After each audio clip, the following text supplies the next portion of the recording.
everybody, welcome to another episode of Tshimo-Gae. Today we're going to be looking at TG2 cocoon bin, also started on the 25th of May. So I've got 3 bins that stemmed from one research where I started with 50 or 60 cocoons, and when I harvested everything I was able to pull out cocoons, worms, and then baby worms. So today we're going to be looking at the cocoon bin to see how it's doing. So let's go into it. As always, I always put a cardboard on top to make sure that the moisture is retained. This bin here looks a bit dry, so what we'll do is we'll just go in and see how it goes. So normally when I put this lid here, it's an indication of where I last fed. So the idea, let me try and fix this nicely. The idea is to make sure I don't forget where I last fed.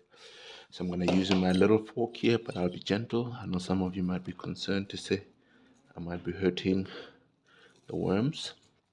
So I'm just going to go in a little bit in there to see how they're doing. So what I'm going to do now is I'm going to use my hand just to, this is so beautiful. Oh, look at that.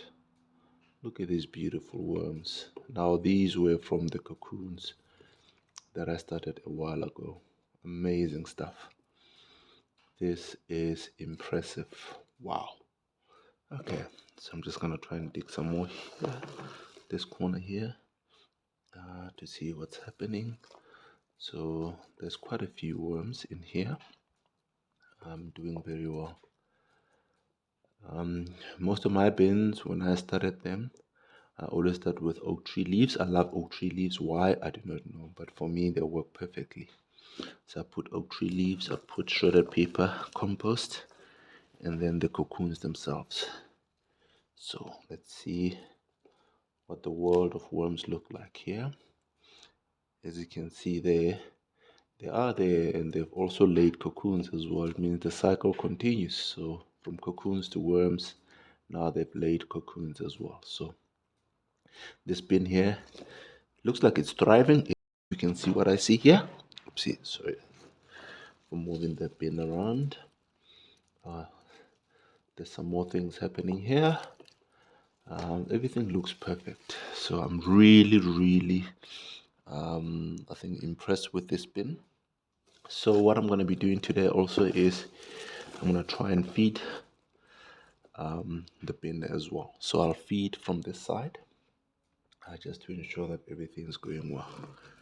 So I'm going to dig up this section here just to open a little hole here.